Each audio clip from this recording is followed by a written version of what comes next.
Price or channel black fluid. Welcome back to After Class.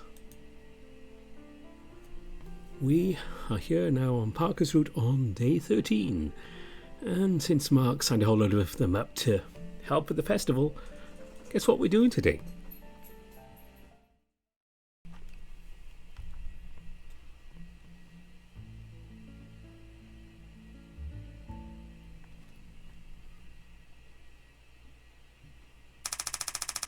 A short huff escaped your nostrils as the first light of day lingered long enough on your face, waking you up from your slumber thanks to its gentle warmth.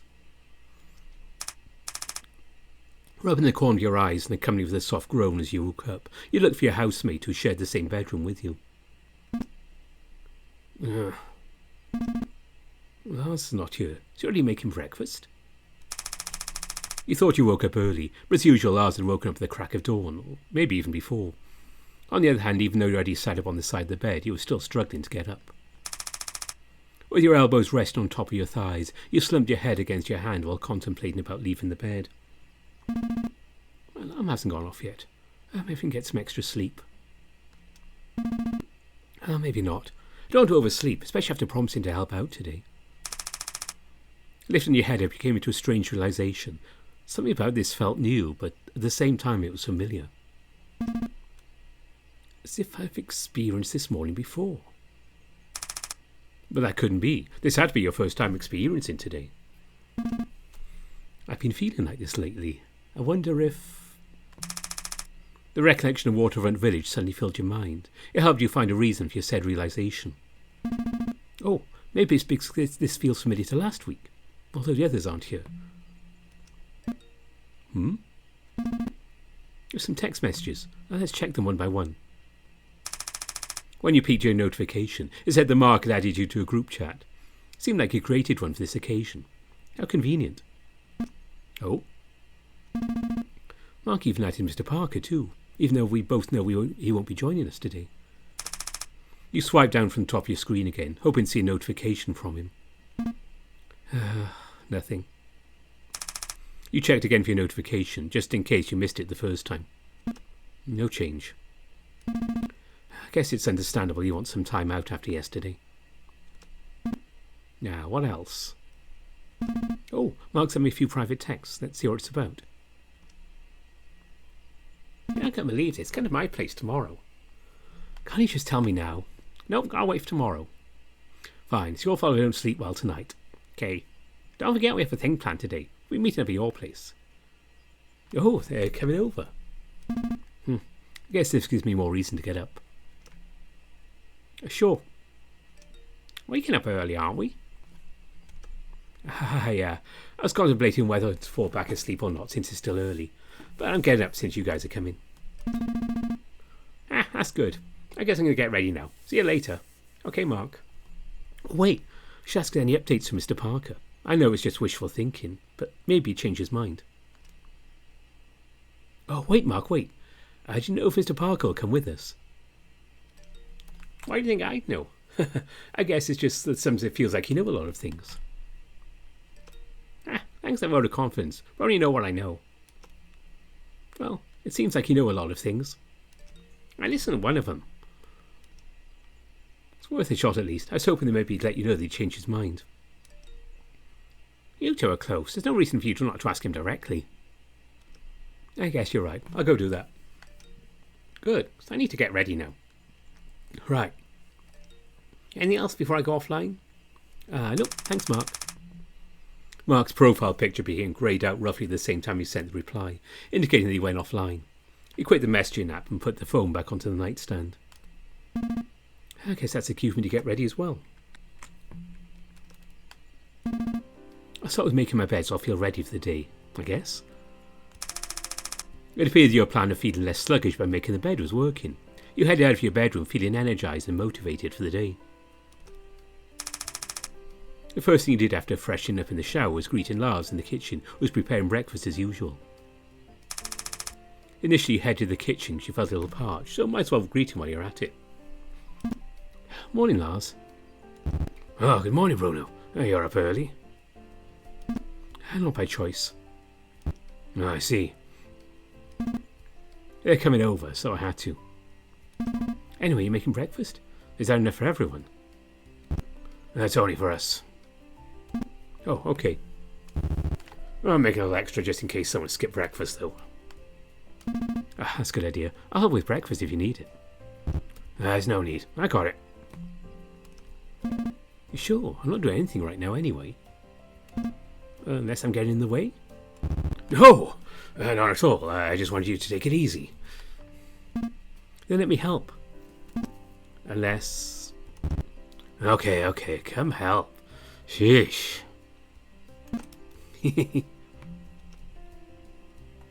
After teasing Lars a little, he finally caved in and accepted your help. With your combined efforts, it took a little time to get everything done. With preparation out of the way, it was time to cook the food. Although considering the fact that you weren't particularly good at it, you decided to sit this one out and let Lars handle the rest.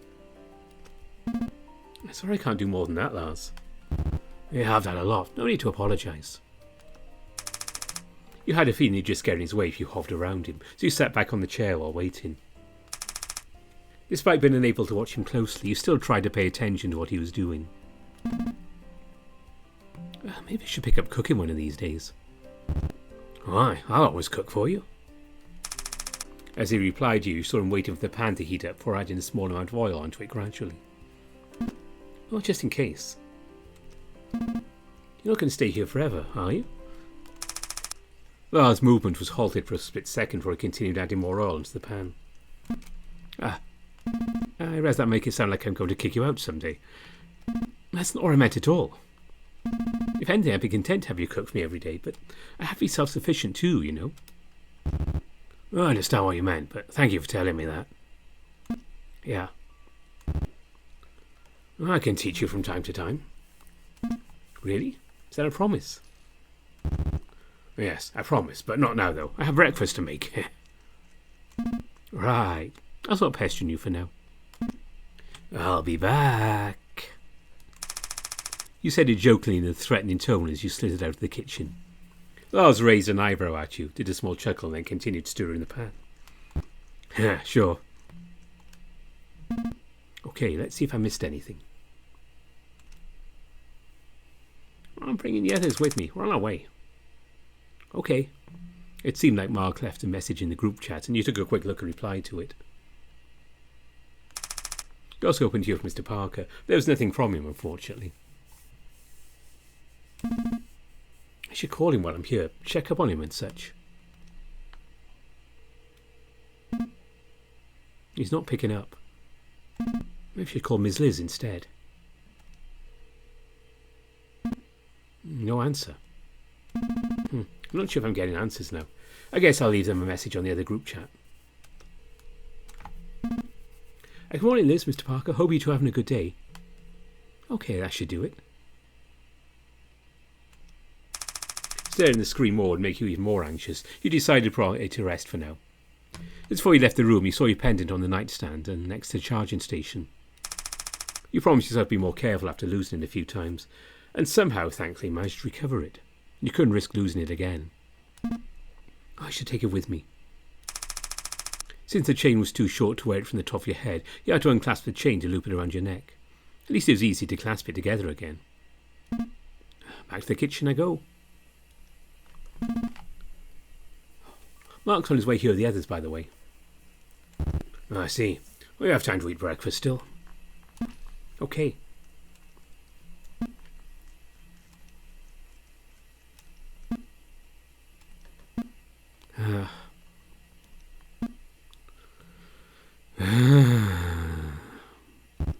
So, what's bothering you, Bruno?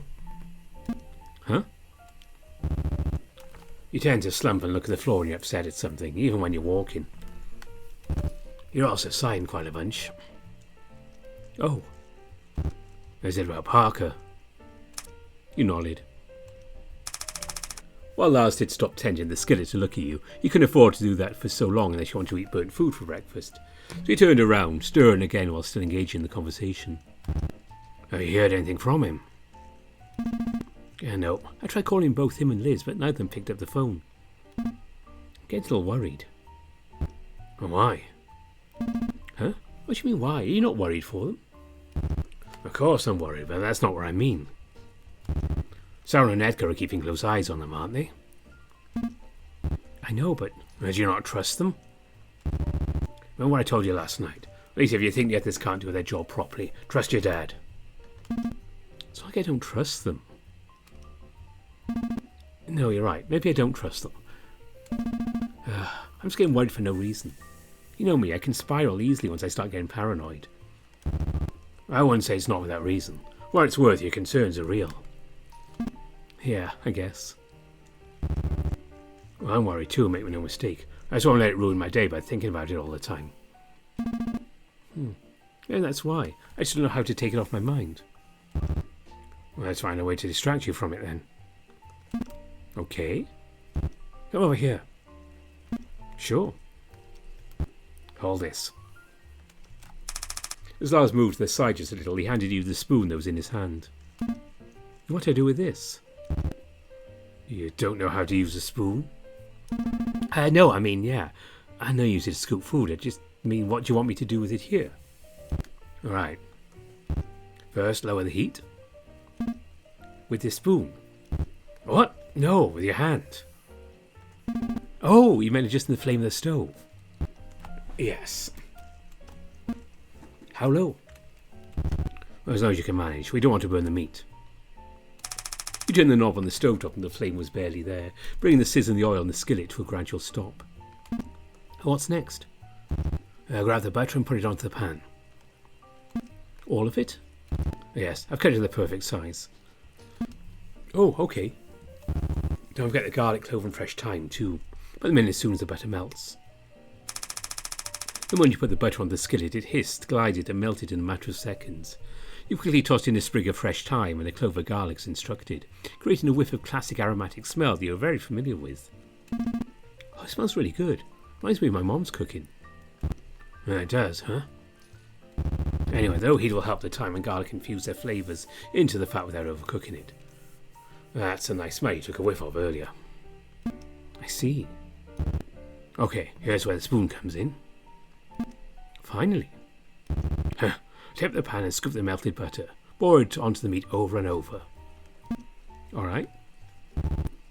Keep doing until the top layer is a little golden brown. Isn't this just basically cooking it from the top and the bottom at the same time? Sort of. It's called basting, or more specifically butter basting.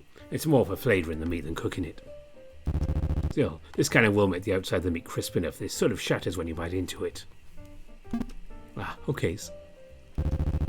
You need to flip it over though. If you leave it too long on one side, it's going to cook more from the bottom up. You'll get an uneven doneness. Okay, we don't want that. After you're done flipping, keep pouring the fat over it. Then you can also do the same with the sides, so the heat from the pan will cook it more. Noted. I'll set up the plates while you do that. You think you can handle it? You're feeling good about it so far, so you nodded confidently. Yeah, this seems easy. Oh, good. Lars took some plates from the drawer and set them onto the table while he kept butter basting the meat on the skillet. When she was sure they looked perfect, you turned off the stovetop and looked at Lars for more directions. He tilted his head towards the table, especially the slightly bigger plate on the middle. You understood what you had to do immediately. Make way, it's hot over here. Heh. Do I pour the whole thing in? A melted butter can be a dip for the crusty bread I bought from Publix if you do that. Some of the garlic bread then, sure. Once it's on the plate, you put the skillet back on the stovetop. Meanwhile, Lars prepared more food on the smaller plates. Breakfast is served. Sit down, Bruno. On my way.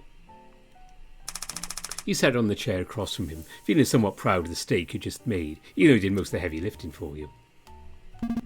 Oh, this tastes so good. Why are you surprised? You're the cook. What are you talking about? You're the one who did most of the cooking. I was just pouring some fat on the meat over and over. It still takes effort to get it right. You did. Don't undersell yourself, Bruno. Be proud. You spoke the truth. You're allowed to feel some kind of pride despite this being a team effort. Besides, when was the last time you managed to cook something that wasn't some disastrous amalgamation of a mass your parents dubbed as Mystery Food X? In truth, not too long ago, but you still deserve this. Thanks. Mark my words though, one day I'll be able to cook without your help. Then you'll be amazed with how good it tastes. I'll wait patiently for that day. For that day, huh? Will it ever come? Somehow you felt like that day would never ever come. Hey, you're okay? Huh? Oh yeah, I'm just thinking about something. About the cooking or something else? It's the festival prep. I feel like I'm going to be useless since I can't do many things. What? Lars stood up for some reason. He looked at him confusedly. You don't have to be particularly good at anything to help out. That'll be something you'll be able to help out with. I guess so. You're not useless. Don't say that again. Sorry. And for the record, Bruno, you're good at many things. I just told you don't undersell yourself. Can't believe I have to say it again so soon. You're right. I need to stop being so anxious and self-conscious. Yeah, thanks, Lars. Anyway, I'm excited about today. Reminds me of when we went to Waterfront Village together. Yeah. Oh, I guess that's the long ride part. Oh, sorry, you don't do well with that. Thinking about it makes me feel sick. Oof, that bad, huh? Sorry for mentioning it. It's okay. I can tolerate shorter rides. Oh, yeah, that's good. I'm still worried about it since we need to take the bus there. I've been there before. It's still within an okay distance for me. I see. Well, thanks for cheering me up, Lars. Guess I was still a little self-conscious, even though I thought I was fine. It's hard not to feel like that when people around me are all skilled and talented. Well, I know that feeling. I understand. I'm here if you need to talk about it, Bruno. Thanks, Lars. Oscar cooking did help with not thinking about Mr. Parker's situation some. In fact, I'm feeling okay now, even when I think about it. You're welcome, kid. You're still calling me that. I can't help it. I'll graduate from that someday, just you watch. I don't doubt it. Anyway, let's finish up before they arrive. Oh no, they want to leave right away. Yeah.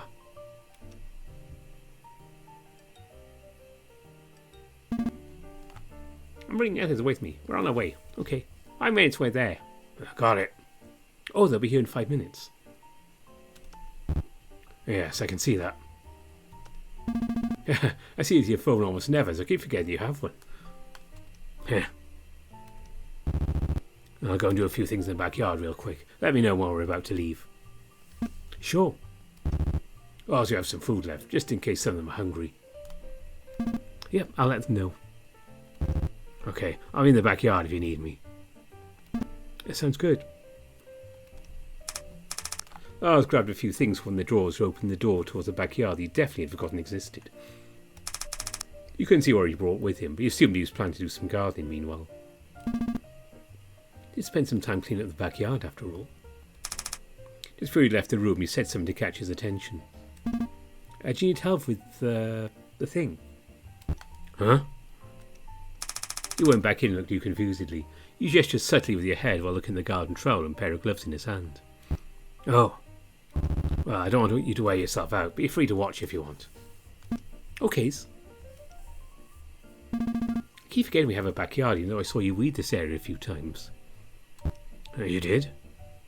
Yeah. Huh, okay. What do you plan to do, though? Nothing much. I planted some seeds the other day, so right now I'm just checking the soil, see if it needs special attention. You have? When did you head out to buy seeds? Well, yesterday. I went out to buy some gardening tools while you were at school. Oh, I see. What did you plant? Just some lettuce, carrots and radishes. I can't wait to watch them grow. Homegrown veggies. You seem excited. Just a little bit. Just when you were about to look close to the soil, your phone rang. Someone dialed your number probably less than a second. Didn't even have the time to check it before it stopped ringing. It was Mark. Then your ears twitched as you picked up some chatter just by your front yard. You figured it might be them at the gate. Lars seemed to pick up the noises as well. I'll open the gate. You can just unlock the door for them. What about the garden? Well, that's about done anyway. Alrighty. With ours going around the house to the front gate, you went back inside to open the door for them. Once inside, you rushed to the living room and opened the door for them. Lars wasn't with them, so you just assumed he went back to the backyard. Oh, miss me? We literally just talked this morning and saw each other yesterday. Everyone knows you're the clingy type. I am not. We'll be rude to our host, Mark. Oh, hey, Anders. Good morning, Bruno. Mark hurriedly took off his shoes while throwing himself onto the couch without permission, making himself at home as well as comfortable. All right, please come in and make yourself at home, everyone. All right, did. When you said everyone, you'd expected to welcome more than Anders and Mark into your home. You peeked out and hoped to see more people, but no one else was there. It really was just your classmates today. You're not feeling a little sad. Part of you also being selfish, hoping that Mr. Parker would change his mind about not coming to help out. It's understandable he isn't coming, but where's Coach Gill? You closed the door behind you, feeling slightly disappointed. When you turned around, you saw Anders waiting beside you anxiously. I brought snacks and drinks. Huh? Why? I usually bring something when visiting a friend. I know there's no cultural expectation for that. It's just that my parents taught me to not show up empty-handed, so I've been doing without thinking much. Oh, I see. I brought extra to make up for last week as well. Oh, you didn't have to do that. Yeah. After taking the bag full of snacks away from his hand, Anders nodded and smiled at you before sitting next to Mark, who was already slouching and basically slumping into the cushion. Watching how he flopped and splayed across the couch, you were reminded of the familiar image of the melting clocks painting again, the persistence of memory or whatever it was called. You couldn't remember. So it was just us today, huh? Were you expecting more? Whatever reason, that was the thing that got him out of the slump. If you had to guess, it must have had something to do with him trying to tease you. I guess. I mean, I understand Mr. Parker's absence, but I'm still hoping to see more people. Are we not enough here, Bruno? That hurts. I don't like that. I know you wanted someone else to be here. I'm sorry I couldn't be him. You're so childish. Anders sighs. He shushed your other classmate with a large palm on the face. Then looked at you with a smile, reassuring you that Coach Gill was here. Coach Gill's here, by the way. He is at the backyard with Lars. Oh. Okay. Brief in the hand that silenced him, Mark came back with a vengeance. With the derisive stare, he chuckled as if he knew you were feeling a little embarrassed. You rolled your eyes at him, unwilling to admit your defeat outright. Instead, you invited everyone to have a snack, courtesy of Anders. I probably won't be able to finish these myself, so feel free to have some if you guys want. I thank you, Anders, for the snacks. Well, it's no problem. Oh, I guess you skipped breakfast. There are some leftover meals in the kitchen, too. Although it's all meat. Sorry, Anders. Oh, it's okay. I've had breakfast this morning. The mention of food had Mark sprung up with vigour, accompanied with a glint in his eyes. I haven't. Let me take you to the kitchen. What for? I know where it is. Your place isn't that big. He dashed off towards the kitchen without waiting for your reply. You heard Lars reprimanding him for running in the hallway. Don't run in the hallway. You're going to get someone hurt. More big kitty. I hunger. He really is so childish.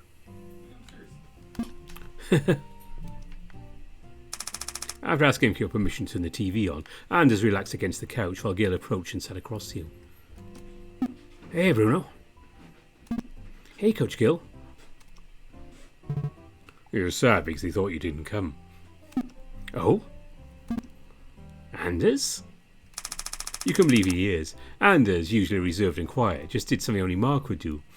With your jaw almost on the floor, you looked at his proud face. He took a bite of the protein bar with a smirk.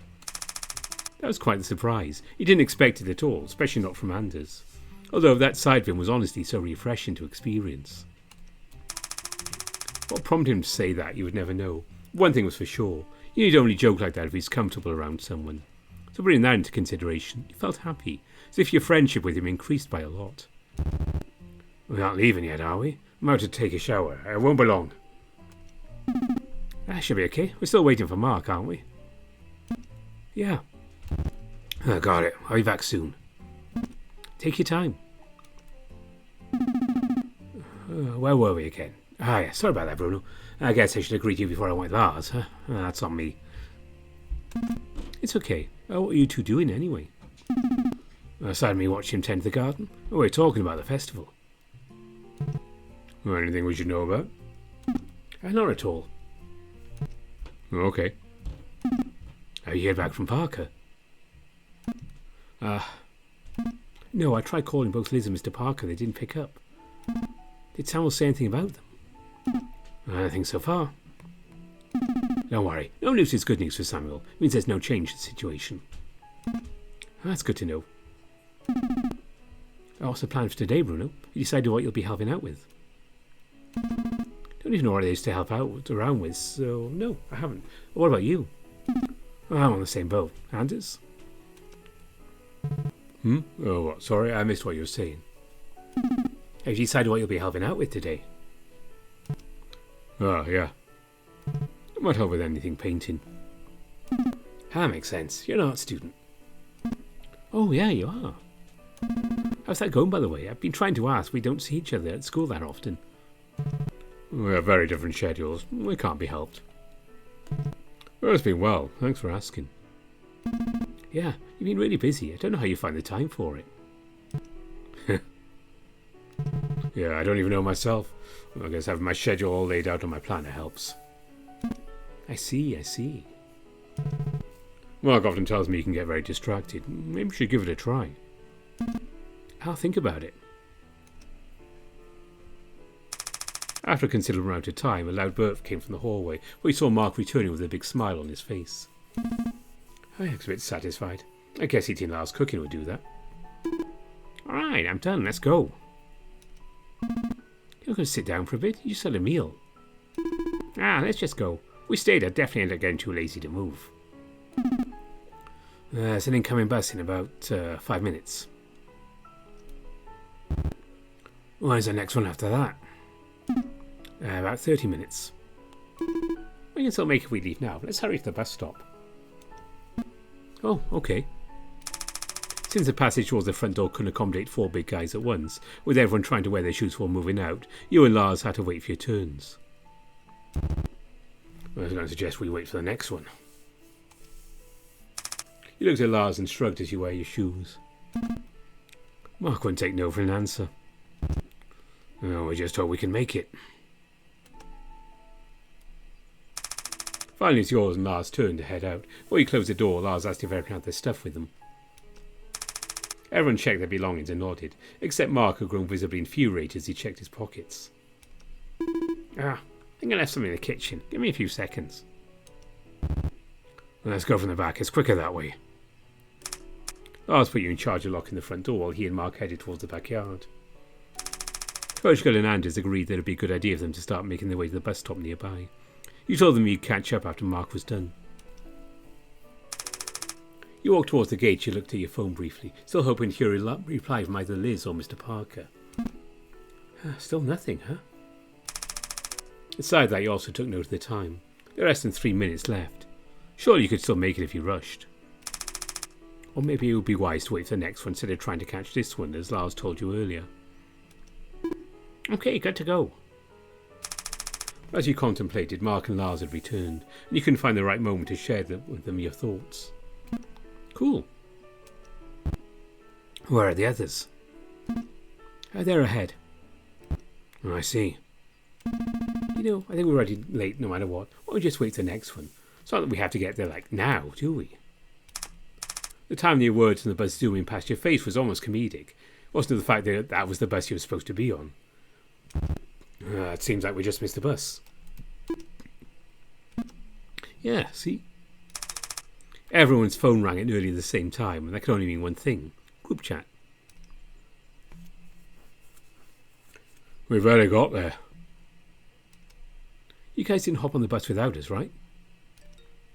Absolutely not. We're heading back right now. Wait. Fuck my life. Sorry, it's my fault. Don't worry about it. Mark quickly apologised when everyone returned. Since there's no reason for you to be out here in the open sun, he invited everyone to go inside once again. Well, it seems like I'll have to wait for the next one. Sorry about that, guys. If I ate fast or didn't forget to grab my things, we wouldn't have been late. That's fine. We'd have missed the bus regardless. We had to run to make it to the bus stop. Yeah. At least it's a good workout, right, Anders? Well, you maybe. I need time to recharge. Ha! Well, I'm built for my endurance, not for my stamina. Fair enough. Mark was still quieter than usual as you looked at him. He looked guilty, apologetic, and upset about making everyone wait and miss the bus. Everyone saw his sincerity and didn't blame him for it. Although it wasn't like anyone blamed him to begin with. So one of the few times he saw him being genuinely upset, he felt as if saying something would make him feel worse than he already did. He took a mental note about this. This could be helpful in the future. This means we'll be more relaxed going there now. Let's head back in. Anders needs it anyway. I'll make something refreshing to drink while we wait. Oh, appreciate it. You guys! Huh? Well, you guys are still here. Liz came running and calling out with bated breath. Lars offered her a water flask that he had with him, which she took and drank from without hesitation. Much better.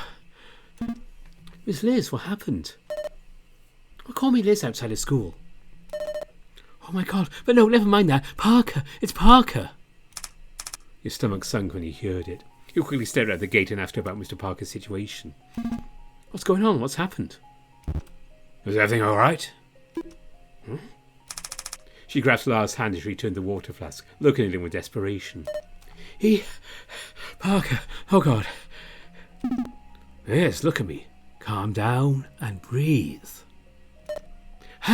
He said he wanted to go with you guys. Huh.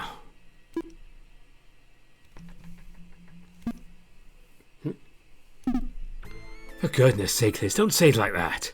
You almost gave us heart attacks. What? Why? You know exactly why. I was just trying to catch my breath. Yes. I told you I didn't have to hurry. Mr. Parker. With a deep sigh of relief, he quickly approached him to check up on him. Is everything okay? Well, Bruno, yeah. Everything's okay. I just need to catch my breath. This was just being dramatic. They'd have left without us if I didn't rush you. I've already missed the bus. We're just going back inside, actually. Damn it, Liz, don't do that next time. It's not my fault. It is 100% your fault. Lars relaxed his tense body, sighing as Coach Gillen is bickered about. I'm glad to hear no one's harmed. Let's head inside while we catch our breath. I need to refill my water as well. Oh, we're going inside first? Sure. Well, looks like it worked out just fine. And that was a quick switch up. Being late was part of my plan. Whatever you say. Oh, sorry. We saw your message. We were both rushing since we both slept in. I changed my mind last minute. I'm glad you're okay, Mr. Parker. I got really worried. But don't worry, happy to have you here. Well, thanks, Bruno. Me too. Everyone back inside recuperate, especially Liz, who rushed to your place and caused an unintended panic. With the time the next bus approaching fast, Coach Gill suggested it would be wise to leave early. Thanks to that, you had 5 extra minutes before the bus arrived. You expected the bus to be packed with people since it was the weekend, but you were surprised that there were less than a dozen people inside before your group made it slightly crowded. I can just sit anywhere I want. This is nice. Without thinking much, you just sat down on the closest double seat next to the entrance, which wasn't really near the entrance at all, and Mr. Parker followed suit, sitting down beside you. He flashed a smile as he sat down, and you smiled back at him. That's quite a scare Liz did earlier, huh? Yeah, I still feel bad about that. It's okay, really. I'm just glad you're okay. I thought you could make it. Why sudden change last minute? Oh, I just thought I could use a break. I need some fresh air for a change. I see. I think this counts as a break, though. Well, it's good enough to get some exercise in. I've started feeling cooped up. It's like a jail in my own place. Oof, I'm glad you're here and I hope you feel better soon, Mr. Parker. Well, are you feeling better than before? That's good. Mr. Parker and you talked for a bit more until the bus came to a stop at your destination. Your group was the first to get off, and then surprisingly the passengers who boarded before you followed suit. You came to the conclusion they also helpers to the festival. You saw them walking into the mountain path. Raw insect repellent if anyone needs it. Mark was the first to take up on the offer. He sprayed it all over his fur until it looked damp before returning the bottle to Lars. Well, that's a bit excessive. I'll bathe myself in it if I could. Guess we don't need as long to be in close proximity, do you, Mark? Coach Gill couldn't help but make a snarky remark about it, though Mark didn't seem to care. Better than getting swarmed by bugs. Yucky. Anything else, I think we're ready to go. I sure am. Since no one else felt strongly against bugs and insects, none of you took the offer. Not to mention Lars seemed a little bummed out about the amount of repellent left in the bottle. Coach Gill was right anyway. Neither bugs nor insects would dare to approach you with how many chemicals Mark sprayed onto himself. Heck, if he sprayed a little more, you would have met the same fate as the bugs. There are already some bugs unconscious on the ground. After a few minutes of walking through the mountain trail, you finally, for real this time, arrived at your destination. You knew what to expect and you hiked the mountain trail thanks to your previous experience, so it didn't feel as exhausting as the first time you got up here. Regardless of that, the view from above was still breathtaking, making the climb worthwhile. There's a lot more people than yesterday. It already feels like a festival even though it still hasn't started. Yeah. Okay, since we're all here, I'll go look at my dad first. Let you know what you can help out with through the group chat. Feel free to start helping out if you want though, I won't stop you. Oh, this site here is the emergency assembly point. If something happens, just come here. Got it? Cool, I'll see you guys later. After a quick discussion about what to do, everyone went on their separate ways, leaving you, Liz and Mr. Parker by the entrance. Well, that leaves us three. We're the only ones with anything to do. Yeah, I haven't really thought about what to do. Any ideas? Oh, they're lost here. Parker dragged me here. That's not true. I asked you to accompany me here. Tomato, tomato. Just so you know, I want to take it easy because it's Saturday. Oh well, I'm already here anyway. Mark did put my name in, didn't he? As far as I know, yes, he did invite you to the group chat. How about we help out over there? Those wooden beams scattered around. Do you want help with that? Is that a no-go? Personally, it's a big no for me. I'm a demure petite lady. I only do demure things. Like screaming at your teammates and calling them slurs? Anyway, that's my stance. What about you, Bruno? I'm not really good at construction stuff. Or at all. I don't mind giving it a try, though.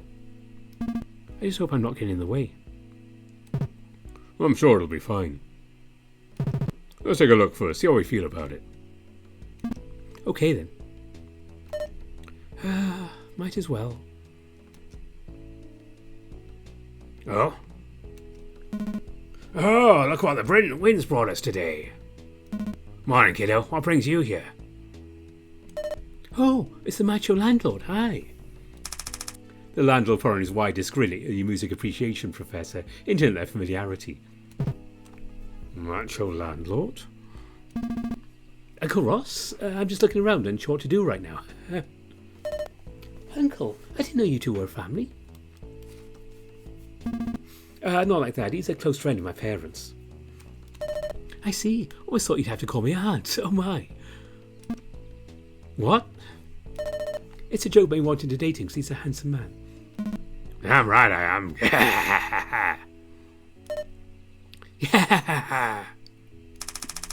His ear deafening laugh, along with Liz's attempt at the self-same laugh, echoed around the area. They were so loud you could have sworn you saw and you heard some birds flying away because of the disturbance. Both Mr. Park and you exchanged the look, and you shrugged in response. You didn't get what was so funny about it, but you assumed it was just some old people things. If what Mr. Parker said about her was right, you shouldn't even attempt telling that to Liz, as you get called a slur by her. Never mind that. What are you doing here, Uncle Ross? I'm in charge of the construction today. Oh, T asked my help to supervise, considering my expertise in real estate management. Old T. Thornton? Yeah. So, you three interested? We could use your brawn. Brain optional. Obviously, I'm not interested. Yes, of course. Your friend here looks capable enough. I don't know about you, kiddo. I know you're out of shape. It hurts when someone says it to your face. I'm only kidding, kiddo. I know your muscles aren't only for show. But if you get hurt while helping out, Echo would chew me out to no end. Oh my. Whatever you're thinking, Liz, that's not it. Oh. Liz, if you really want to learn carpentry, give me a call after the festival is done. I'll teach you the basics. Oh, I'll keep that in mind. Well, guess what? You could still be useful. Might be dangerous if you do carpentry work, but you have the brains for something else. I'm not sure if I'll be that much help from that department either. Damn, kiddo. Believe in yourself a tad more. So think about it, okay? You have all day to decide. You as well, Liz. Yeah, I will. Sure. Aside, may I ask them about the work I can do? Sure, what do you need to know? Mr. Parker seems interested in helping out here. Maybe you should stick around with him, or do you want to do something else first? Let's hang out with Parker. I think I want to interrupt them when they're talking. I'll stick around just in case. Hey, Bruno. Are you going to stay here? Yeah, I think I'll just wait till they're done. Why? Okay, I was about to ask you to go with me. That's fine. I'll look around myself. Oh, I can go with you if you want. Yes, but on second thought, it might be better if you stay here. Keep an eye on him for me, okay?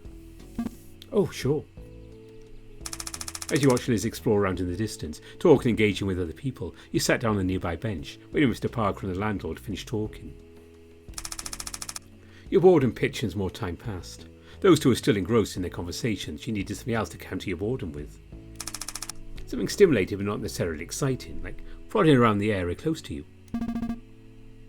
These frames don't look too permanent. Maybe they're only temporary for their festival? That would make sense. I didn't even see these yesterday when I was here. While you observing the frames, your eyes were fixated on a very curious blocked-off path at the end of the paving. I wonder what's over there. And that's about it. Oh. I see. Oh, when can we get started?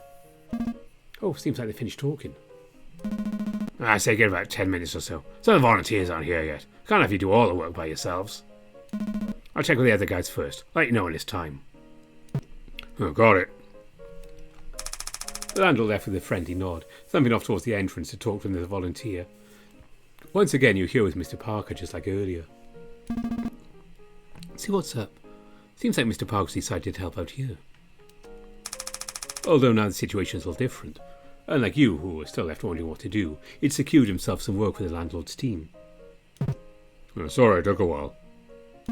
That's fine. Did you decide to help out the landlord? Oh, yeah. Nice. How about you? Still undecided. I'm sure I'll find something to do. Didn't Ross say he had something for you to do? Yeah, he did. Well, I'd like to work alongside you, although I won't force it if you don't find it interesting. Yeah, I appreciate it.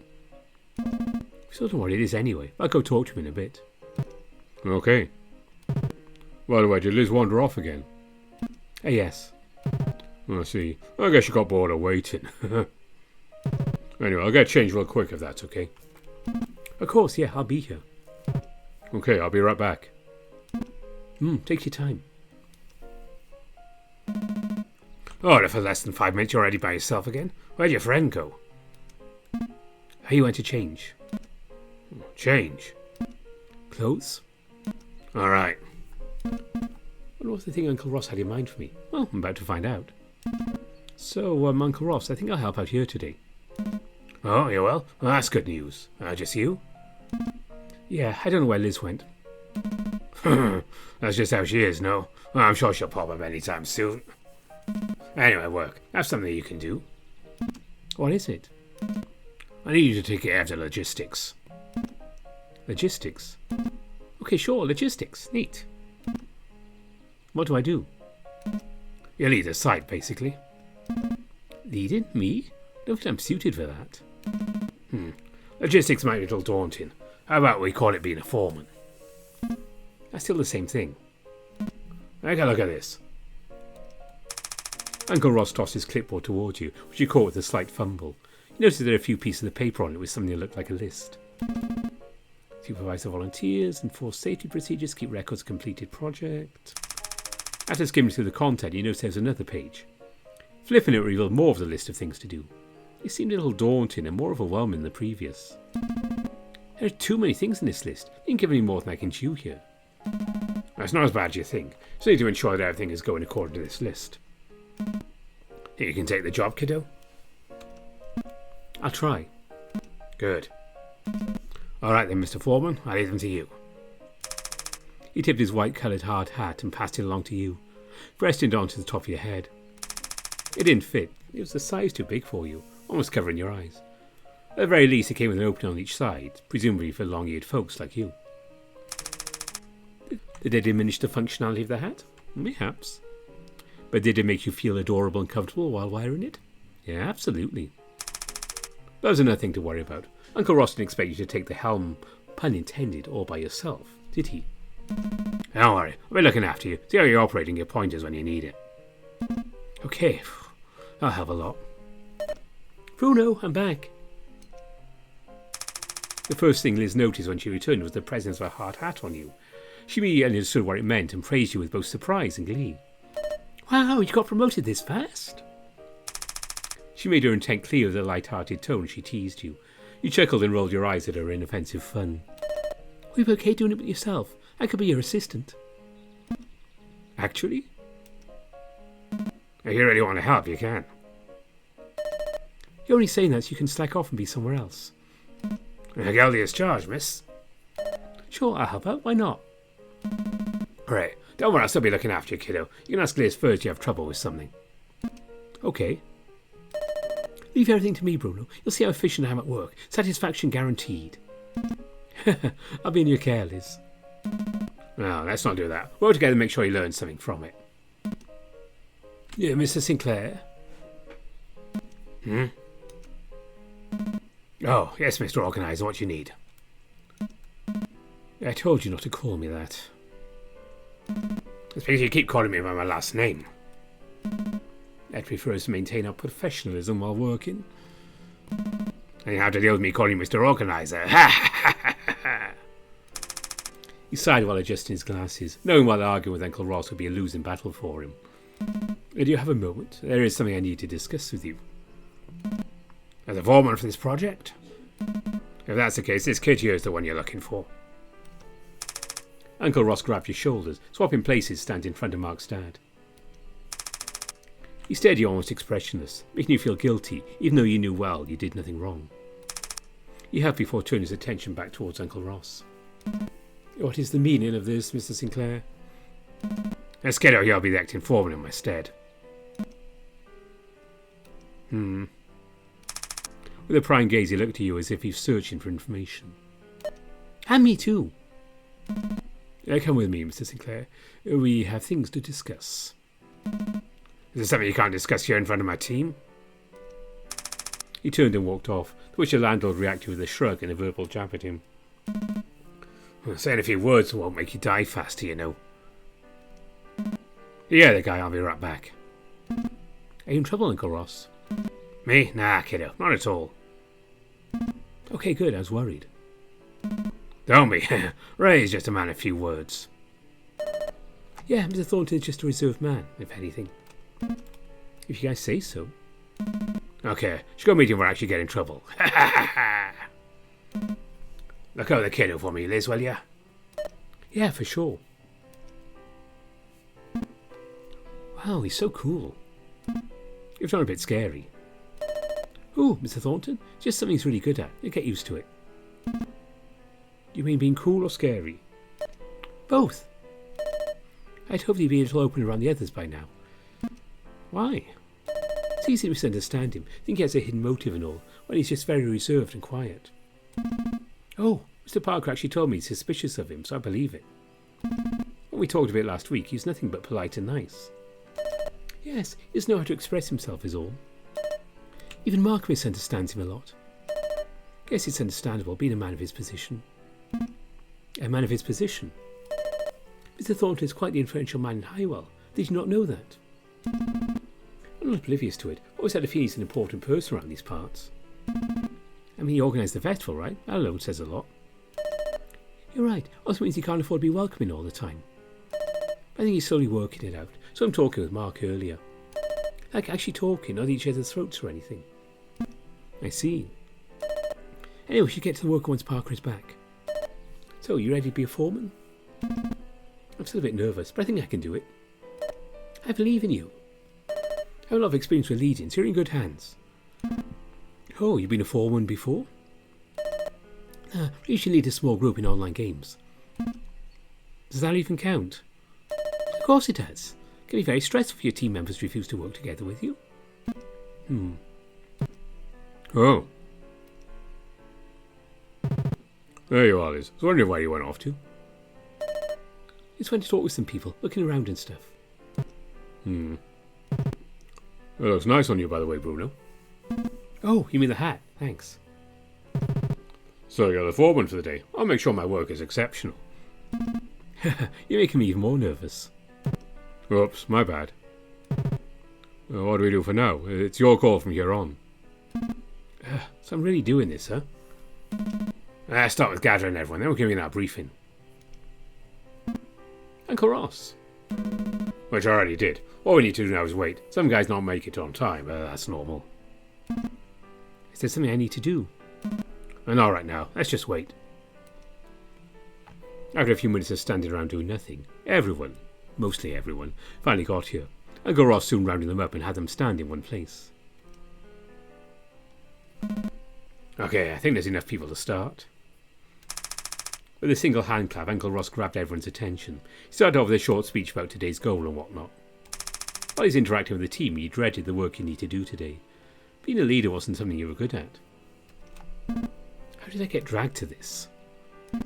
During your anxious sigh, Mr. Parker subtly tapped your finger and reassured you with a soft whisper. You're going to do great, Bruno. I believe in you. Thanks, Mr. Parker. Alright, that's all. Don't forget if you have any questions you can ask him. He'll be the acting foreman for today. He brought you in front of everyone, expecting you to say something to the team. Some sort of morale boost, perhaps? Got anything you wanted to say to the team, kiddo? This brought back a not-too-distant memory of your high school years when you asked to lead a presentation in front of the class. Except this time it was with many strangers who you knew nothing about. Without any opening speech prepared for the occasion, you had no choice to say whatever that first came to mind. Unfortunately, you froze the moment you saw everyone's expectant gaze. With so many eyes on you and the feeling of being actively being perceived, you struggled to speak, thanks to a lumpy sensation in your throat that refused to go down no matter how much you swallowed your own spit. Even breathing felt a little hard now. You still needed to come up with something, or else you'd have these people staring at you even longer. It's my first time doing this, so I'll be in your care. Let's get the work done, and thank you for your patience. Your words were met with deafening silence. If it wasn't for Uncle Ross, you'd have been standing there awkwardly for the whole day. Okay, you hear the kid? He's new, so be nice to him and let's get some work done now. Once the crowd dissipated, you finally felt you could breathe normally again. You looked at your sweaty, shaky palms, all wiping them against your pants. Tough crowd, huh? That was a good speech, by the way. You did great, Bruno. Thanks, Liz. I'm glad you think so. Good job, kiddo. You feeling good? Not at all. I feel like I'm going to faint. There's always a first time for everything. You'll gain more experience the more you expose yourself to it. Keep at it. Right. Okay, Bruno. Work isn't going to finish itself. So let's get to it. Okays. That's the spirit. I'll be around. You two know where to find me. So, where do we start? We can walk around, watch them work, get familiar with the workers. For example, let's talk to the two men over there. Seem to be having some kind of issue. Okay. Well, lead the way. You're the foreman. Man. With his guidance, you worked according to the list Uncle Ross entrusted to you. At first it was manageable, but as time passed more trouble arose and you find yourself pacing back and forth to help around. From trivial things like a disconnected power outlet to more serious matters such as structural problems of the building, there's no shortage of things you'd have to micromanage. You're thankful you had such a reliable work partner, you'd have given up 5 minutes in. Not only were you able to solve many problems related to the work you volunteered to do, you also managed to learn about the townspeople and their mundane life in Highwell. It's been hours since you first started, and finally things are almost all accounted for. You took this moment of calm to repose on a nearby bench. I'm beat. It doesn't help that today's so hot. Yeah, what's up with that? I don't know. But look at that, everything's been going so well, we made quite a lot of progress. But we've gotten so busy we didn't have time to check on Parker. I'll go bother him, do you want to come with? Yes, but I want to get something for us to drink real quick. Sure, let's head over to the kitchen. See that building over there? That's the one. Okay, thanks.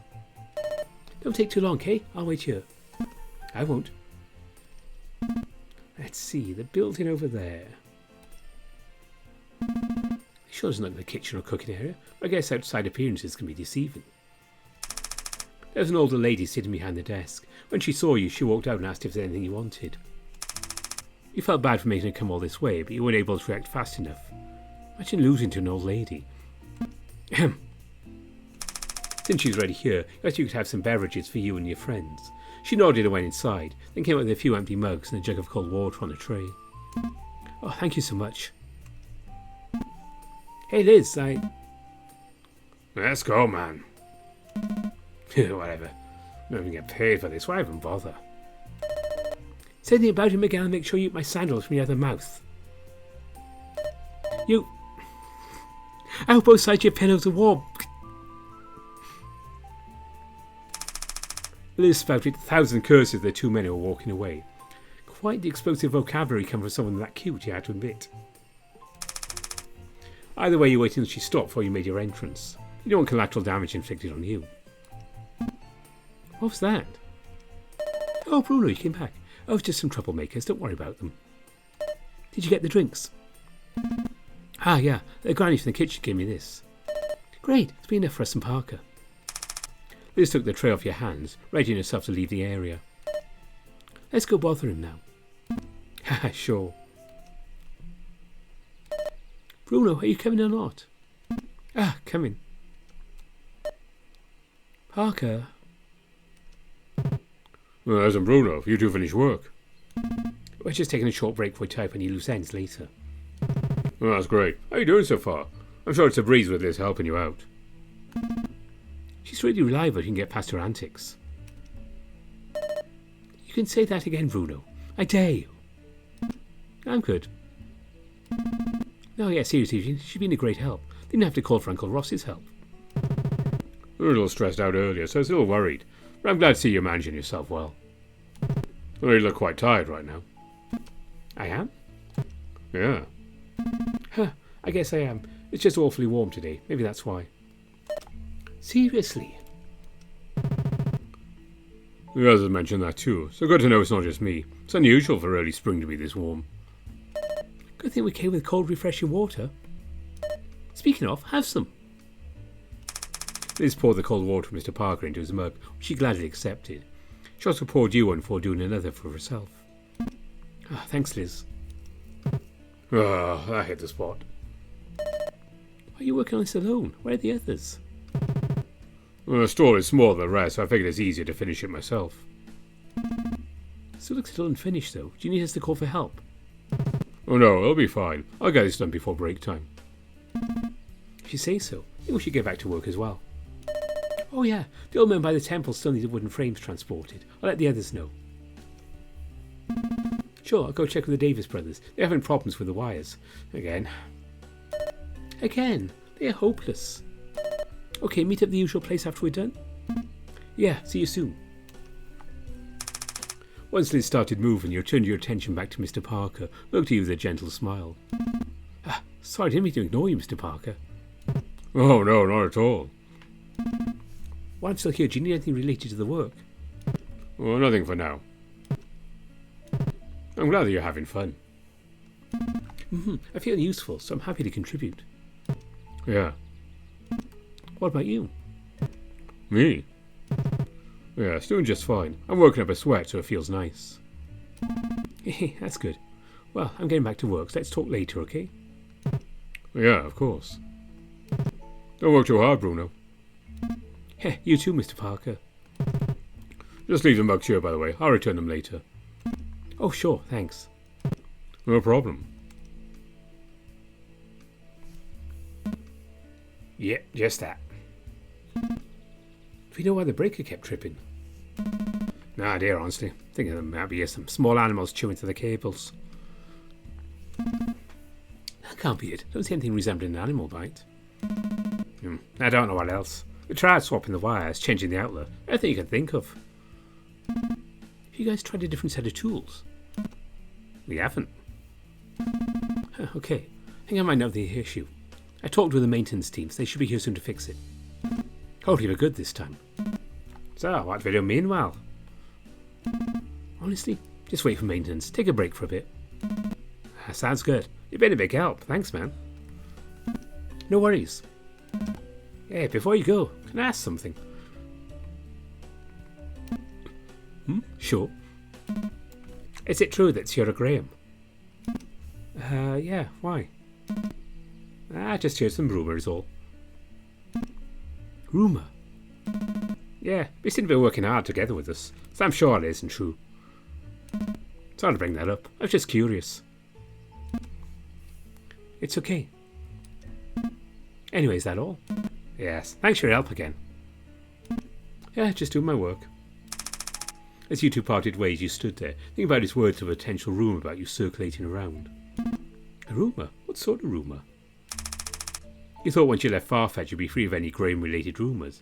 They seem to follow you wherever you go. Could be related to those two guys from earlier. Yeah, that Graham kid must have had it easy, huh? All he needs to do is show up and he gets all the credit. Meanwhile, we nobodies have to work our asses off while they order us around on a pedestal. What did you say? Whoa, little girl, we didn't see you there. Sure, the adults are talking. Dude, she's with them. Not a spoiled brat. Should have known them more if you're here to order her around. Came here to work at the Ross. Any rich brats had to ruin that. I need to ask her about it later. But how should I approach her about it? Bruno. We have a situation. A situation? Parker, he's injured. Injured? Yeah, it's only my injury, thankfully. Okay, oh, that's good to know. Why don't you go take a look? I'll take care of things here for you. You sure? Yeah. Alrighty then. Thanks, Liz. No worries. Go.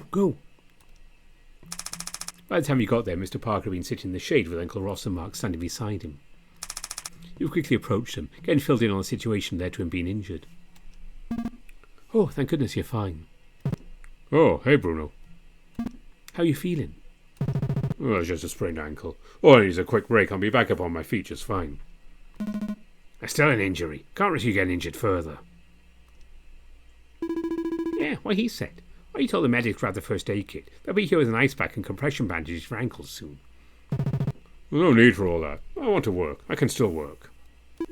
Okay. Sinclair, I'll be assuming the role of the foreman again. Bruno here will be taking care of Mr. Stone for the time being. Well, fine by me. I'll let Liz know. Bruno, you got the memo. Make sure Mr. Stone isn't out here working. His injury is minor worse, so we don't need to make a big deal out of it by including a gurney to transport him. Make sure you two are in a shaded spot once you've got the ice pack and bandages. Don't be stubborn, Mr. Stone. I know you want to distract yourself with work, but give yourself a rest. If you push yourself too hard, not only will you hurt yourself, you also hurt the others. Are we understood? Yes. Good. If there are no other objections, I'll take my leave for now. I know you deal with many things right now, Mr. Stone. I know that. But hurting yourself more will make the situation better. If you think it will, I pity you. Mark left after saying that. He looked at Mr. Park with his fists clenched, seemingly ashamed of something. You weren't sure if you should say something. You sat down beside him as he processed his feelings. Out of a minute of silence, the medics came with a few ice packs and many rolls of compression bandages. At first he refused treatment since he was minor, but after some convincing, they later managed to wrap up his injured ankle. When they were done, you two went somewhere quieter and mercifully protected from the burning sun. After a short walk, you two arrived at the mountain trail to shelter yourself from the sun. You two settled near the end of the trail close to the festival area for two obvious reasons: protected from sunlight and not many bugs. You feel okay here? Yeah, I'm just glad to be somewhere colder. Thankfully it's just warm without humidity. Oh, thank goodness for that. It would have really sucked. Yeah. I'm surprised Liz didn't overreact and act like you were dying just like this morning. Mark might have had the same reason when he told the injury's not a big deal and she shouldn't blow things out of proportion. I'm glad he did that. I would have panicked. Knowing your current situation, I've started thinking the worst. Yeah. You tilted your head up and looked at the trees, gently swaying from the winds, sheltering both you and Mr. Parker from the harsh sunlight. Were you thinking about Kurt again? Yes, I was. It's nothing you didn't know already. I don't even know why I keep thinking of him. He was something really important to you and your time with him was cut short. Yeah, I think you're right. My chapter never concluded properly, and given the chance, I'm not sure if I'm able to do it now. I guess I've been a big liar the whole time, huh? I told you I have nothing to lose anymore, but knowing we can stop the pain now, I hesitated. I know well that I still have something to lose. The pain of losing Kurt has been a big part of my life. It's been with me for as long as I remember. If that's gone, it all happened to me. With slight hesitation, Mr. Parker let go of your hand. Well, maybe I'll be fine. Losing Kurt was one of the darkest moments in my life. I've gotten this far on my own. I realise it doesn't have to be like that. I have friends that I love. I have you. People who care for me, people who I care for. Oh, thank you, Bruno, for being here for me. You left speechless at his words, so you nodded and leaned in as a response. He understood what you meant, and he relaxed against your body just a little more. You two spent the time just being around each other's presence in silence. Welcome back, you two. How's your leg, Parker? I was doing just fine. It wasn't bad to begin with. He stretched and hopped left and right, showing his ankle was, in fact, back in perfect condition. You guys were worrying too much.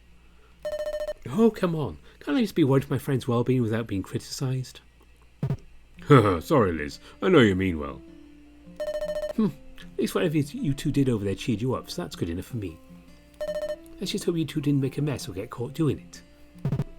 I won't do anything like that. Like that? Well, let's go, Bruno. We don't need to put in ideas in your head. So you're the only one who can put things in him? Huh? Liz! Oh, by the way, Bruno, you're looking for Ross. He left not too long ago. Okay, I wonder what happened. There's something urgent. Didn't give any details though, and he needs to take care of it. I see. I hope he's okay. I think so, but who knows? Anyway, our job's the 4 minutes done, so if you want to do something else, feel free to do that. Oh, really? Yeah, we took care of the final requests from the workers, and as you can see, we're mostly done here. There's nothing left to lead when they're all set for the day. You're right. Great job, Bruno. You did great. You too, Liz, and Mr. Parker too. Oh, we're done here? Well, neat. I could use a break. Not you, Parker. Your work here is still not finished. Huh? This stall is smaller than the rest, so I figured it's easy to finish it by myself. She said in a mocking tone, mimicking how Parker spoke with a subtle accent and everything. I'll get this done before break time. Okay, I got it. No need to remind me twice. Just so you know, I can't leave until you're done with that, so get to it. Fine. Well, you heard her. I'll finish this first, then we can have lunch together. Hang in there, Mr. Parker. I'll do my best. Thanks for today, Bruno. It helped me a lot. I'm glad. Well, I'll see you later. See you soon. He smiled at you before leaving to work on the store that he left behind before he got injured. Well, guess I'll find something else to do while I wait for them.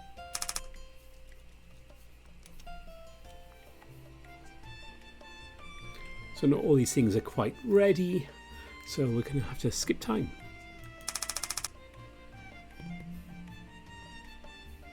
So you see, only available until all the routes are available, so yeah, we're waiting for things to update. If I can look around some more. A familiar person. Just when you're looking around for something to do, the person standing at the end of the path caught your attention. You squinted your eyes, trying to get a better look at him. Or you could even finish observing, they saw you and walked off. Wait, is that... And the impression it was someone you were really familiar with, you walked on the path and followed the man. Once you caught up, or at least thought you were, you realized it was a dead end. In front of you was a path blocked off by a small barricade. You could just hop over and try to follow the man, but you thought it'd be wise to not cross over the warning signs. Not to mention you probably would get lost if you wandered off too far. Or maybe I was just imagining it. I see it is getting to me. As you contemplated, someone then approached you from behind, grabbing you by the shoulder gently. Ah, Bruno. Ach! Oh, Andrew. You're not supposed to be here. What are you doing? No, answer that later. For now, let's head back before you get into trouble. Ah, okay. As Andrew guided you back towards the festival area, you couldn't shake the feeling that someone was there, just observing you as you did him earlier. Your gut feelings told you to turn around, but when you did, there wasn't anyone there. So, what were you doing there? I thought I saw someone walking towards that area. Oh, really?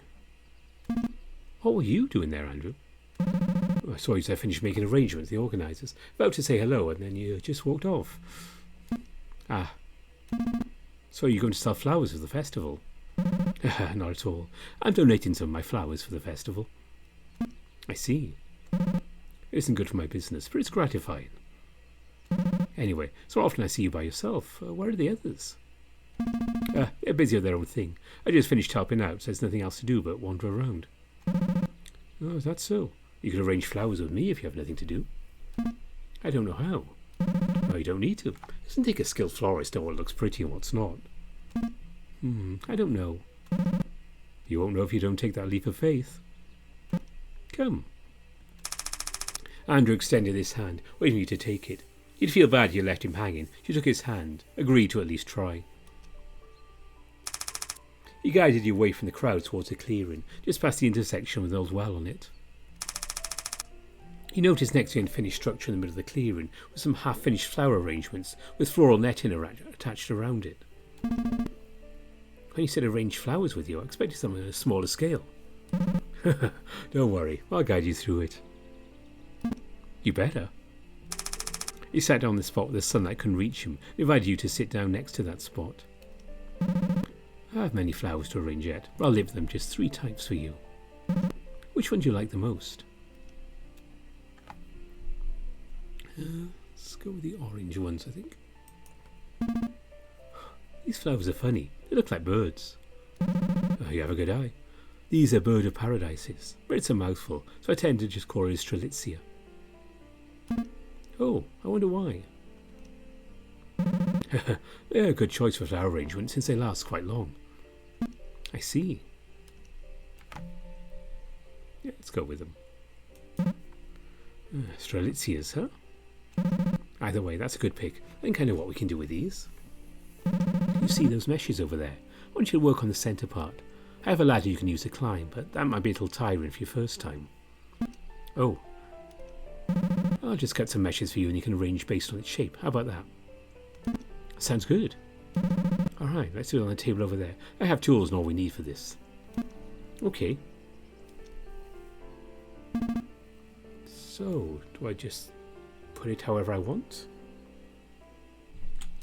Yes, I'll see how you're doing. If there's something you need help with, I've got you covered. There are also leaves you can use to decorate around the flowers. I have a wire of the flowers if you need it as well. Phew, I'll do my best. I'm sure you will. Just remember, don't think about it too much. Just arrange it the way that looks pretty to your eyes. I'll try. Speaking of strelitzias, did you know, according to petals, the language of flowers, strelitzias symbolise freedom. Their association with flight is no coincidence. That makes sense. They do look a lot like birds. While they're slow grown and won't bloom for many years, they aren't very hard to maintain. But once they do appear, they may last quite long. And so strelitzias also symbolise joy through challenge and successes alike. All you need to grow them is patience, after all. I see. Does your freedom grant you happiness, Bruno? I was feeling a little held down when I was home with my parents. I was glad they managed to move out. I have to admit they feel somewhat lonely lately. Are you saying your freedom was achieved at the cost of your happiness? Not exactly. I mean, I'm happy, but something about waking up and being able to see your parents sit in the living room is comforting to me, and nothing can compare to that feeling. I guess I just missed them, but I did get to see them last night.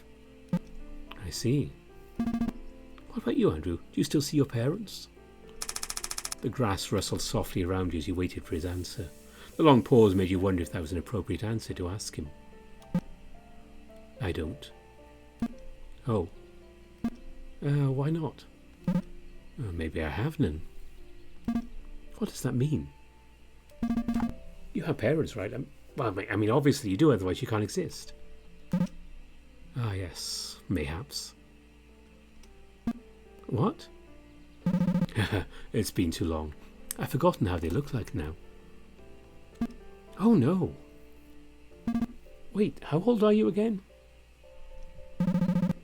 It's not very polite to ask someone's age, Bruno, especially if they're much older than you. Wait, really? Oh gosh, I'm so sorry. I'm joking. How old do you think I am? Somewhere in your early 50s, maybe? Lower. Mid-40s? I have to ask, how old do I look to you, Bruno? Well, I'll give you one last chance to answer correctly. Well, you look young, but those grey hairs are throwing me off. Looks can be deceiving. Not everything is as it seems. Then, late 30s? Sure. I came from a place very far away, from outside the mainland. If I wanted to see my loved ones, I simply can't. Why not? Well, I've been a traveller of sorts until recently. I haven't seen them in 10 years, or maybe 20. I don't think a decade counts as recently, but sure. It means you left home before you're an adult. Who knows? What do you mean, who knows? You know. Oh, I was never the type to pay attention to the flow of time. It just comes and goes naturally to me. What are you, time traveller? I wish, but instead I'm a florist. Your shop is open only at night in the middle of nowhere. Speaking of time, did you know how the mainland came to be, Bruno?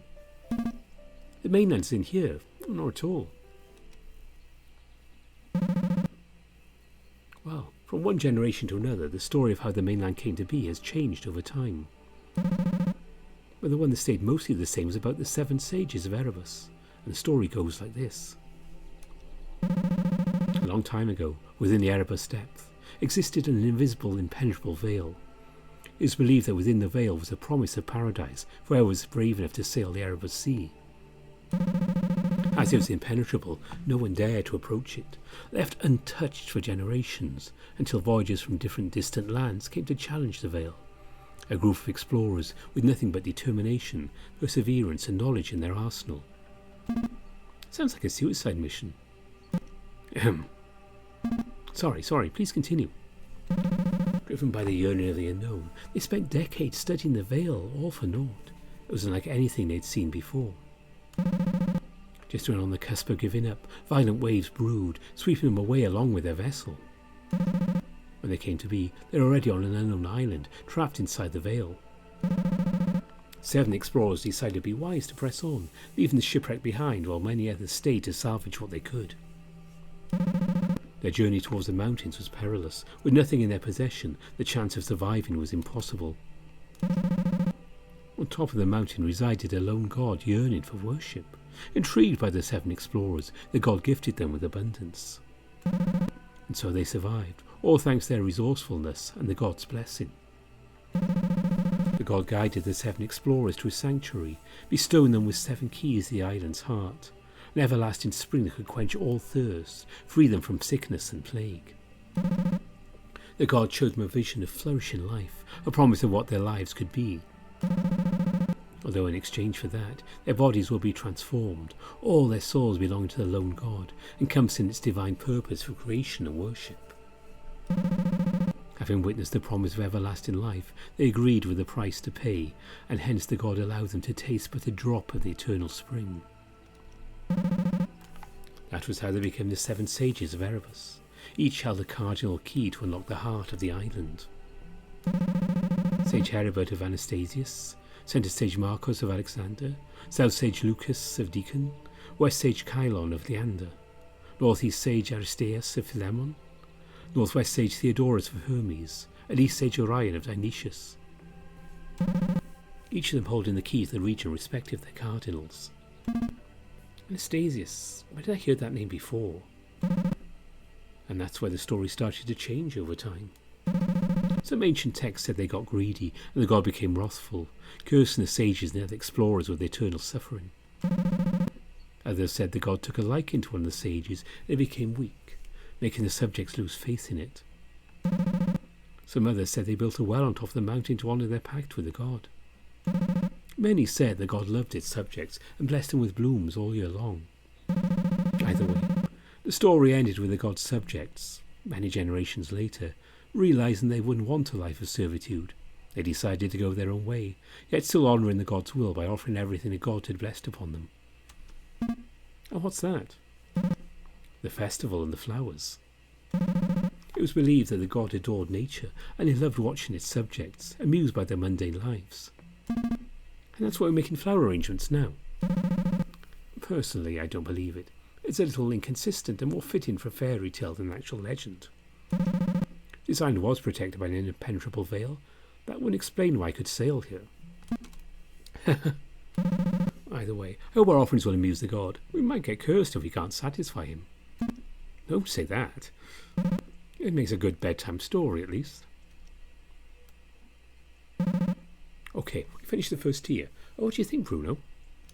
I think it looks awesome. I can't believe we made that. Oh, you should believe. I told you, all you need to do is take that leap. Yeah, thanks for convincing me, Andrew. Of course, I've seen what you could do. And maybe you're interested in working for Carnation? No way. I mean, if I want to, you're only open in the middle of the night, and Carnation is way too far from my place. Well, I tried. Anyway, that's all we can do here for now. Be proud of your work, Bruno. Yeah. I'll stay here to clean up my things, get ready for break, you know. Feel free to head back if you wish. Your friends might be waiting for you by now. Ah, yeah, you're right. Thanks again, Andrew. See you later. Of course. Oh, there you are. We were looking for you. Oh, did something happen? Kitchen team was handing out cold dessert for us. Yeah, I got your bowl. You did? Oh, thanks, Liz. Look back at the path behind you and realise that Andrew might have missed his share. Actually, they have more. There's someone back there who hasn't gotten their share. Oh, really? I'll grab another bowl from Lars. I'll give mine to him. Be right back. Okay, just head to the entrance when you're done. We're waiting there. Sure. Oh, you're still here. Good. Oh, did you miss something?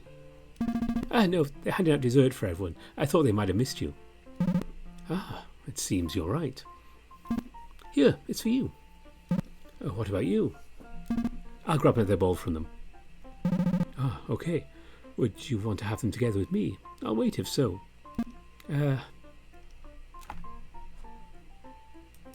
Sorry, Andrew. My friend's waiting for me. I don't want to stand them up. That's fine. I hope you enjoy your time together. Yeah, thank you, and sorry again. I feel bad. No need to be. Go. Don't make them wait longer. You left the area and headed back while still feeling slightly bad about turning him down. Well, there you go, Bruno. We're just about to have some dessert together. Oh, sorry, I was helping someone out by the forest clearing. Oh, that's okay. You got here just in time. Ah, all right. Where are the others? Is it just us for now? Yeah, they'll be here for lunchtime now. I should be soon. They're just grabbing your share, again, for some reason. I gave mine away. Someone I helped didn't get their shares, so yeah. Oh, I see. Oh, hey, you're back here already. That was fast. Here. You took the bowl off her hands and sat down near them. Actually, I've been wondering. Graham again, you guys are out here, so that means Samuel is around. Yes, actually, we're not supposed to talk about that. Oh, okay, sorry. We can talk about something else.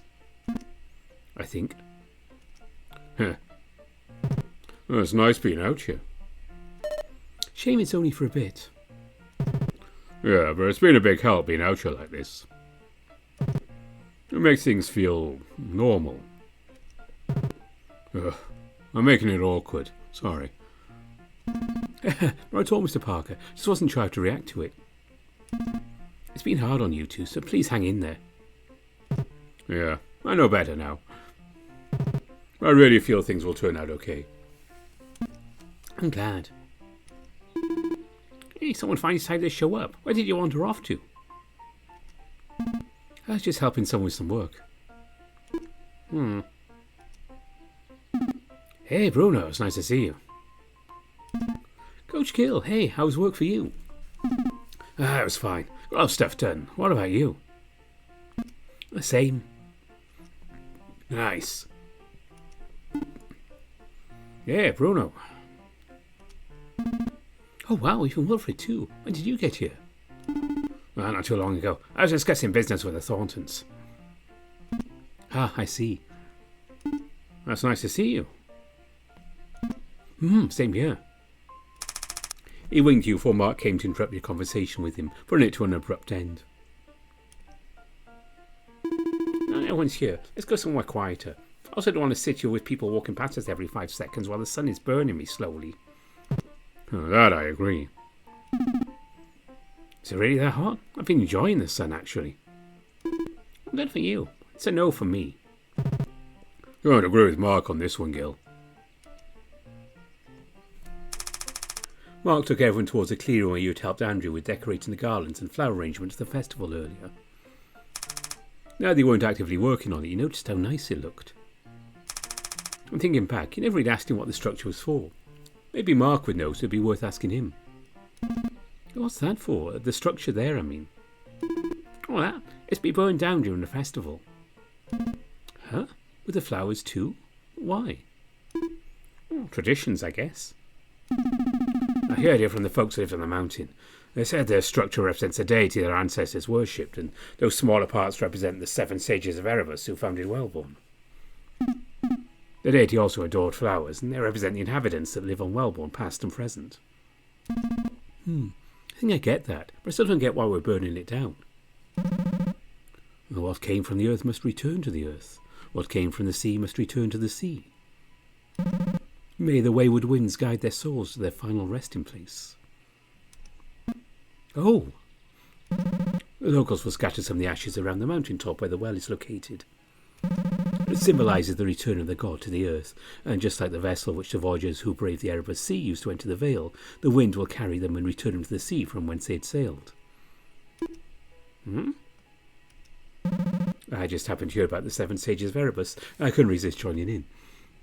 I didn't mean to intrude either. I've got to take some of my tools with me. Excuse me.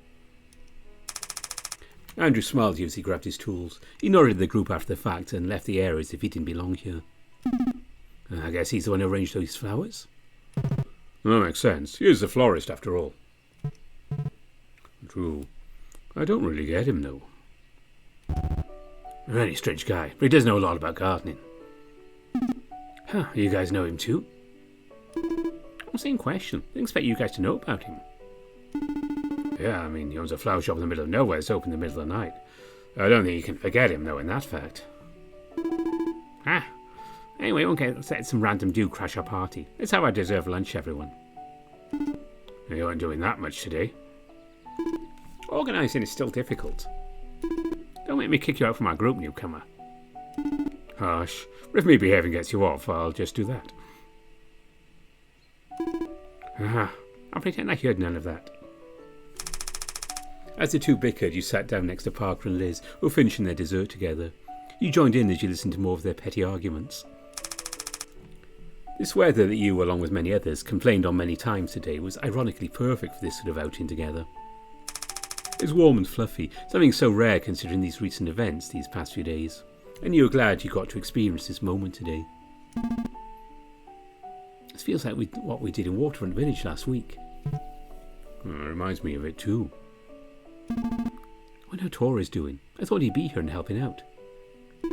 Well, he isn't. Waterfront Reach is a little detached from the mainland after all. I guess you're right. We did have to cross a bridge to get there. You guys do this kind of meet-up every week, or what? I guess we kind of do, huh? Well, what's the plan next week, then? All of you to assume you're getting invited. Wow, that's not a very kind thing to say. You sound almost like Talbot. You take that back before I scratch your pretty face all over. Oh, you called me pretty. I'm flattered. That's enough, both of you. Start eating your food. It's best eaten when hot. By the way, Mark, I have a question. Well, more like I'm curious about something. What? Why does it feel like we don't have that many helpers today? I know we have 100 or 2, and that's not little. But expecting more people to help out, especially with how much people were talking about it.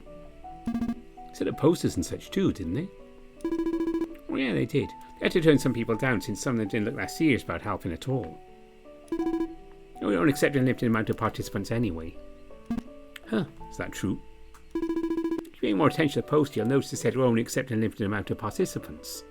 Can't believe I didn't realise that. You guys knew about that? Everyone nodded in unison. What? No way. So you're saying we got in Big Shoe pulled some strings? Maybe. I can't believe I'm the only one oblivious here. That's embarrassing. Yeah, it's not a big deal. I know. Still doesn't make it less embarrassing for me. Anyway, why limited? Wouldn't it be better if we had more people? Sure. That means we'll have more mouths to feed and more coupons to give out by the end of the day. It's not quite cost effective. Haven't you seen the amount of helpers in the kitchen? They wouldn't be able to cook for thousands of people. How many people are there in the kitchen, Big Kitty? 9 at most. See? We don't need enough people in the kitchen area. We can't risk overworking them. Besides, having limited participants doesn't mean it's a bad thing either. It's easier to coordinate this way. A smaller group with a reliable lead is all we need to have an efficient, organised workflow. You don't have to spend time scratching your head trying to figure out how to control them. I agree. It's not like the main festival area is that big. 200 people are more than enough to get things done in a day. Everything does look nearly finished by now. I guess you're right. I know I am. I see. You seem like you're speaking from experience. That's when my parents managed their winery too. I know it's a businessman. I learned a thing or two. That's a Thornton for you. You'd make a good lead. I'll pass, thanks. I work better behind the scene. Oh, you're the anxious type. Nah. I know you are. You looking for a fight or what? Mark mimicked how Wilfred arranged his words in a fucking way. Yeah, I'm not afraid of a cat fight. Come here, puss. Wilfred pssed at Mark, clearly enjoying the reaction you're getting out of your lion friend. This was an unusual event since Mark would usually be the one who got up someone's nose. Oh, you're asking for it. Enough! Lars voiced out his annoyance in a way that sounded like a roar, causing everyone to jump a little. Lars, I had it with you two squabbling about while we're having lunch. Lars got up with a thump. He approached Mark from behind and put his hands between the lion's underarms, lifting him up with a quick heave. Oh, watch where you're touching me. Disregarding Mark's comment, Lars carried him onto the opposite side, separating him and Wilfred from each other. You'll sit apart and enjoy the food we made without any silly arguments. That includes you, too. Wilfred mumbled in defeat when Lars glared back at him. Mark chuckled and made a mocking yet somewhat playful face at Wilfred to tease him. Did I make myself clear? Both Mark and Wilfred nodded. Good. Sorry about that, everyone. Yeah, been a while since I saw that. Don't say it out loud or it might be his next target. After Lars managed to stop these two from bickering, well, more like stopping Wilfred from rage-baiting Mark even further, lunchtime turned out pretty lively pretty soon after. Not like it wasn't lively earlier, just a little heated if anything. After a while, everyone seemed to be talking again as if Lars' outburst earlier didn't even happen. Watching everyone enjoying their lunches together and getting along made you feel happy and thankful that fate had brought you all together. You wanted this moment to last forever. Even though you knew there was an impossible thing to ask for, you knew there was no reason to be overly pessimistic about it. They were all here with you right now, and that was all that mattered. Yet, a pang of sadness prompted a wistful smile to decorate your face, which you tried to keep hidden, caught the attention of Parker. He discreetly asked if everything was okay. You reassured him with a slight nod. Once lunchtime was over, you helped Lars collect the lunchboxes from everyone that would be recycled later on. Took a bit, with time and effort it was done at last. You spent the remaining afternoon just helping out here and there where it was needed. It's finally over. Festival work is a lot. I think I'm ready to turn in for the night. It really was. Had a lot of fun today though. A shame now it's over. But we'll be okay, right, Liz? Bet. I can't work today. We've accomplished a lot. Well, it's nice seeing it happen in real time. So, now that we're done, we just go home? Well, you don't want to get compensated, then go ahead. Oh yeah, the coupons. Good work, all of you. You guys helped a bunch. Seems like having you two as the foreman of foreman was the right idea. Heh, I'm glad you think so. So, Mr. Stone, anything you want to say to me? Thank you for today. I'll take that. Hey, it's going to turn out fine. Believe in them. Thanks, Mark. Yes, Mark really is worried for Mr. Parker. That's surprising coming from him. Well, smile away, Bruno. I don't want to hear it from you. I didn't say anything. Well, not yet, at least. Anyway, that's all you guys have to do for the day. We'll take care of the rest. Oh, already? We can still help out if you need more hands. Right, Bruno? Parker? Oh, yeah. Even though you're ready to go home and sleep, you nodded anyway. You had fun helping out, and you wouldn't mind doing a bit more. Just a bit. Nah, that's fine. It's getting late. I think you should head home anyway. Speaking of, having a bad feeling about something. You should head straight home, Bruno. Same goes for both of you. Seeing what's been happening, I think it's a good idea to not wander around anyway. I agree with that. Well, just do that. Cool. I gotta do my job now. Stay safe and take care. You too, Mark. I'll see you tomorrow. Yeah, tomorrow. I don't know about you guys. I'm going to listen to Mark's gut feeling. He's almost always right with those. He made a good point anyway. We shouldn't be out here to begin with.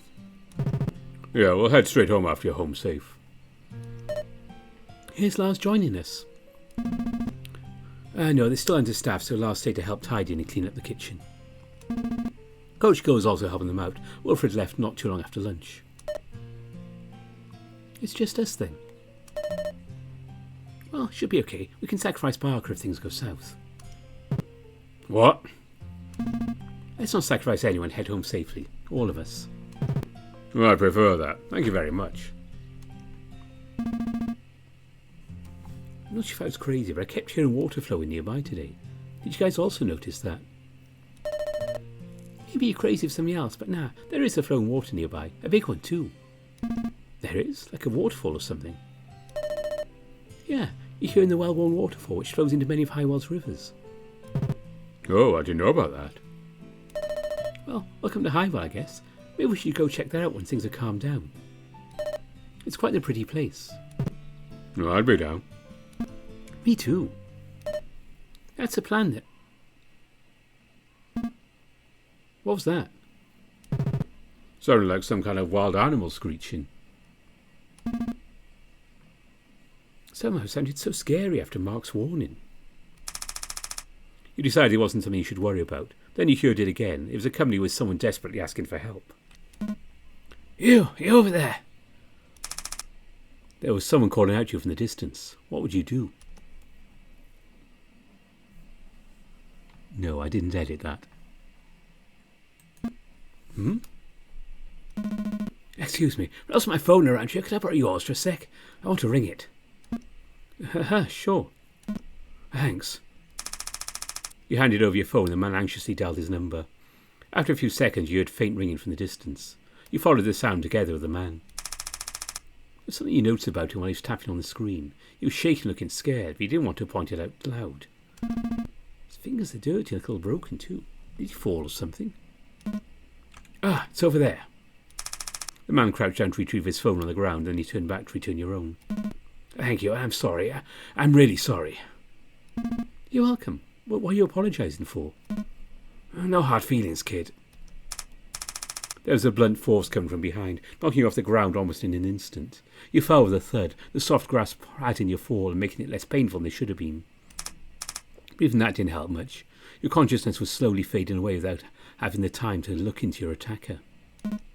Yeah, it's just business. Who? It doesn't matter.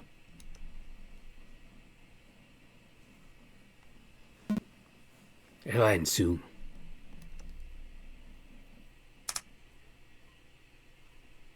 That is the end of Parker's Day 13.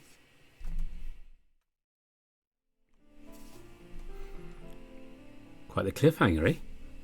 So, yeah, that is as far as we can go on Parker's route at the moment. Of course, we'll be picking things up with him when the updates come through publicly.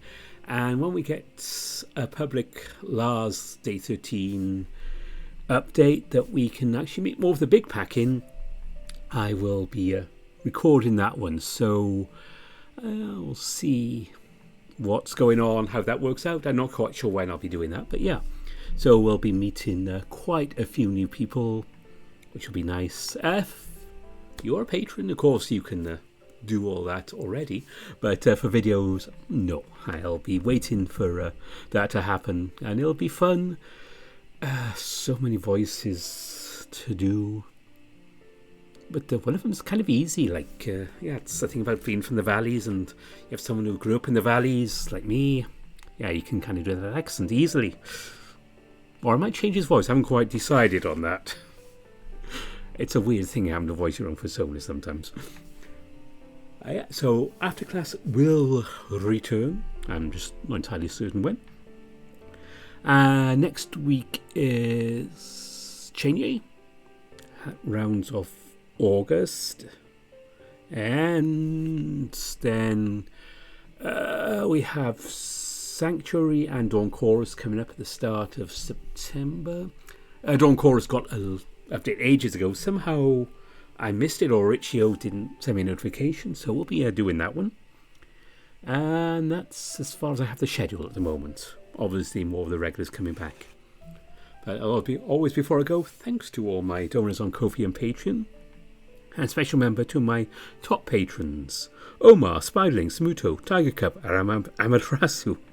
Oh, it's one of these days. Anamea, Greylock, Gracious Evan, Matt Kenya, Kartek, Evan King, Harvest Mouse Productions, Grizz, Exact, Cobus Visser, Brian Hall, Nova Starburn, Bieker, Bastian, Aaron Fox, and especially when I'm doing after class, Andy Peng.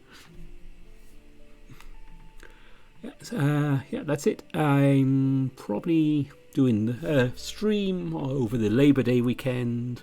That's going to be around the 6th, 7th September for those of you outside North America. That will be another round of Whittenlaw, so we'll be catching up with the seer and doing some of his quests and meeting a few other Earth signs in the village.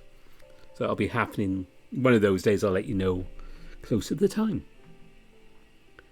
Yeah, might be some stuff on Discord as well. I'm not quite sure when that's going to happen. A few things I want to do there, but life keeps getting in the way. But for now, thank you for watching Afterclass. Also, special thanks to the entire dev team on Afterclass. I can't wait to see what happens next. Honestly, I don't even know. Bye for now.